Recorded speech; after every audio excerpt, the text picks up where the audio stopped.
ಪ್ರಕರಣವೊಂದರ B report ಸಲ್ಲಿಕೆಗೆ ಆರೋಪಿತನಿಂದ ಲಂಚ ಸ್ವೀಕರಿಸುವಾಗ PSI ಮತ್ತು ಎಎಸ್ಐ ಲೋಕಾಯುಕ್ತ ಬಲೆಗೆ ಬಿದ್ದಿರುವ ಘಟನೆ ಇಂದು ಸಂಜೆ ಚಿಕ್ಕಬಳ್ಳಾಪುರದಲ್ಲಿ ನಡೆದಿದೆ.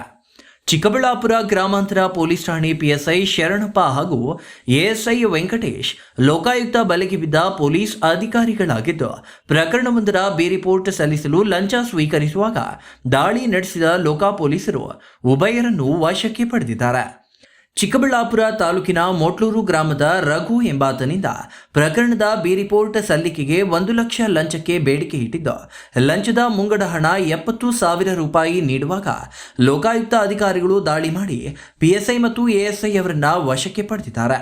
ಚಿಕ್ಕಬಳ್ಳಾಪುರದ ಬಿಬಿ ರಸ್ತೆಯಲ್ಲಿರುವ ಕನ್ನಡ ಭವನದ ಬಳಿ ಲಂಚ ಸ್ವೀಕರಿಸುವಾಗ ಪಿಎಸ್ಐ ಶರಣಪ್ಪ ಮತ್ತು ಎಎಸ್ಐ ವೆಂಕಟೇಶ್ರನ್ನ ಲೋಕಾಯುಕ್ತ ಅಧಿಕಾರಿಗಳು ಬಂಧಿಸಿದ್ದಾರೆ.